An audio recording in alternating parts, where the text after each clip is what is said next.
Il n'y a pas eu de coup d'État au Burkina Faso.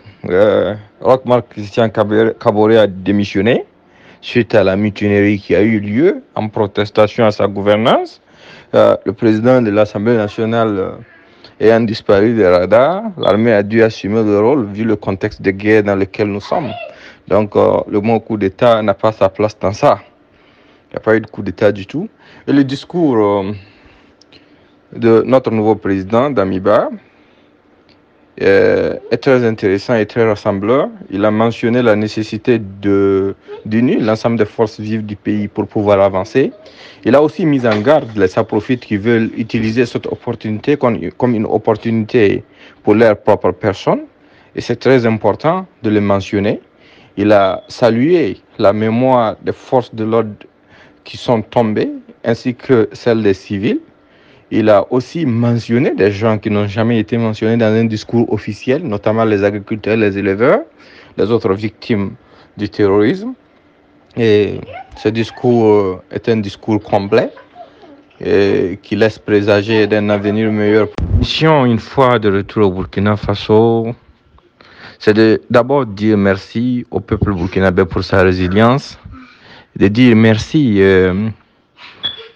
à nos forces de défense et de sécurité pour leur sacrifice constant, mais recueillir sur les tombes de ceux qui ont laissé leur vie pour ce pays et voir dans quelle mesure nous pourrons échanger avec la jeunesse et partager avec eux la nécessité pour chacun d'entre eux de se sentir concerné par notre destin et ce qui nous attend.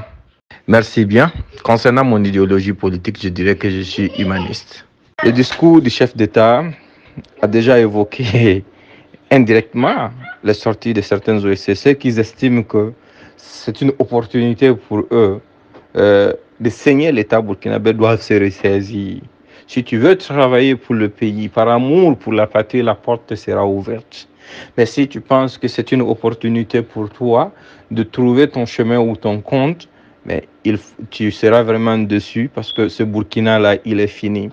Le nouveau Burkina qui est là, c'est le Burkina des bâtisseurs, des travailleurs, de ceux qui sont prêts à se sacrifier pour l'intérêt supérieur de la nation. Et je pense que les sorties de beaucoup d'organisations n'ont pas beaucoup de sens parce que l'armée a souffert ici et la situation était confuse depuis longtemps. Mais quand on appelait les gens au niveau du mouvement Sauvons le Burkina Faso à sortir pour manifester notre soutien, notre désapprobation vis-à-vis du régime en place, on ne voyait presque personne. Et les rares personnes qui faisaient des apparitions publiques, c'était pour se désolidariser de nos activités. Bon, de toutes les façons, l'histoire est là. Et je sais que le peuple burkinabé est conscient et qu'il ne saura pas se faire tromper. L'architecture de la transition sera définie par l'ensemble des forces vives, comme les dirigeants l'ont dit. Et c'est la meilleure alternative, en fait. Parce que ce que moi, je peux penser de l'architecture de la transition n'a pas d'importance. Ça va rester seulement mon opinion.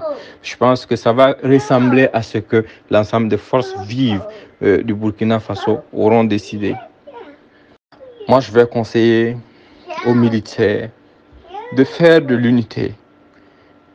De faire de l'unité leur cheval de bataille. Tant qu'ils seront unis, ils resteront sur le chemin du combat pour la survie de cette nation.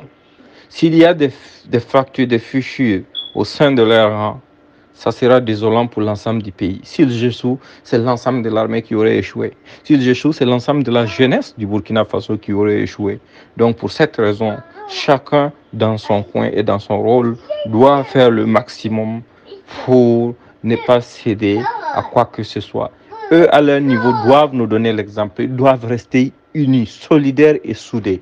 C'est le conseil que j'ai à prodiguer si je peux me le permettre.